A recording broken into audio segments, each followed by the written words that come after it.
COVID-19 has been one of the most significant challenges that humanity has faced over the last 100 years or so. There has been significant spread of the disease causing so much havoc and destruction. The disease is one which really has plagued the mankind like never before. There are multiple factors, however, which can help us identify the disease in the right time using minimal resources to achieve a good outcome. Unfortunately, the panic which has been caused by this disease has resulted in over exaggerated use of drugs which may cause more harm. Therefore, there is a balance required in between not doing too much on one hand while not avoiding appropriate timely actions to avoid long term complications. They should be used in moderate to severe disease, typically after day 6. Do not use steroids in the first 5 days unless the doctor is recommending specifically. And there have to be significant precautions which have to be taken.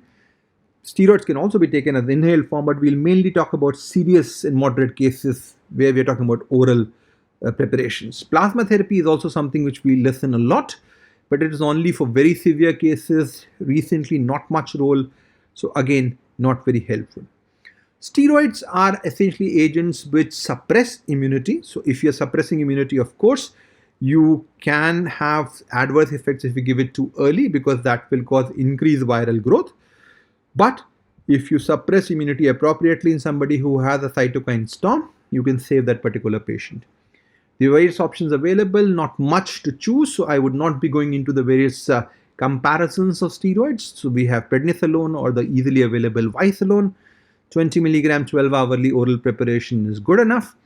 There is methylprednisolone, 16 milligram 12-hourly can be given oral or IV. And finally, dexamethasone, very easily available, hardly very economical, 6 milligram 12-hourly oral or IV. So don't go for the cost.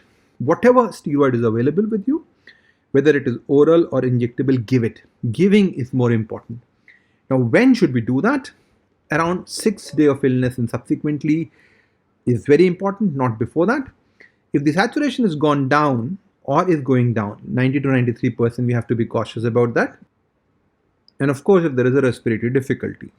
Very importantly, do not give it before 6 days. In somebody who has a diabetes and hypertension, be careful because blood pressure and sugars may go up, infection may happen, so you have to monitor them.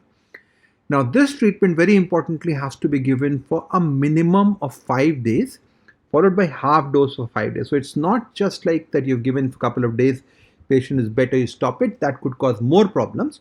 So full dose for 3 to 5 days, and of course the doctors will guide you as to what's the best dose, and then you have to taper it. Don't stop it immediately because that can cause more harm in that regards. The other agents which are very, very important in this perspective are the blood thinners, because if there is an immune response, there is a risk of blood clot. There are various drugs available. Ecosprin is the simplest one, so we can start off with 150 and then give 75 milligrams. And then there are other agents like rivaroxaban which can be given in certain situations, which of course the doctors will prescribe. But these are very important because even if everything becomes normal, this clotting tendency may happen for 3 to 4 weeks, and that can cause significant harm subsequently.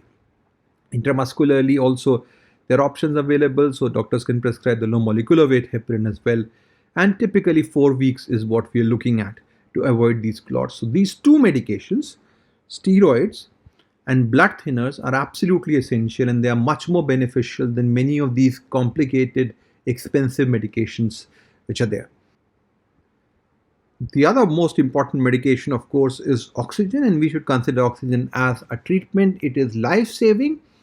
You can use a number of ways oxygen can be available in the form of cylinders. Now, cylinders, the problems, of course, is that they have got a limited amount of oxygen which can be there, which is stored. There are oxygen concentrators there.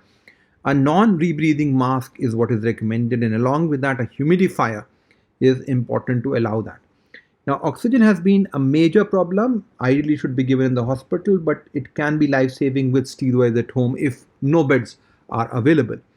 So we have to be cautious to use it when the levels are less than 90%.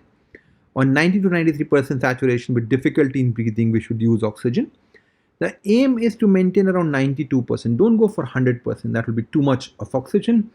And it has to be continuous because many of these patients, even if you take it off for some time, it could be a problem. So some people suggest that we also have a long tubing backup, so that people want to go to toilet at that time, they can shift to the long tubing and continue oxygen in that regards. However, the tubing length is too long, there would be a lot of wastage of oxygen which may happen in that situation. One way which all who have got beyond 5-6 days of disease and who are on steroids should do is a prone positioning, because if you are lying on your stomach, your lungs are much more supported and you will get much better respiration as compared to lying on the back. So most of the times best to lie on a prone position, and that will really help in terms of improving oxygenation in that sitting. Now, most patients will really come up nicely with these managements and improve what to do after that. Very importantly, if you have been started on steroids, monitor your blood sugar, monitor your blood pressure, and do not stop them immediately. As discussed, it has to be tapered slowly, otherwise symptoms may occur again. Blood thinners, if required, have to be continued up to a month, so a doctor's opinion becomes absolutely important. Look for adverse effects. You can have bleeding from some sites, you can have other problems, you can have gastric ulcers, so all those things have to be looked into. So it's an ongoing care with the doctor which becomes very, very important in that perspective. Often a question as to when to get vaccinated, typically at least 6 weeks beyond, and some people even say 90 days we can wait for vaccine. Plasma therapy can be given, donated after 2 weeks in that situation.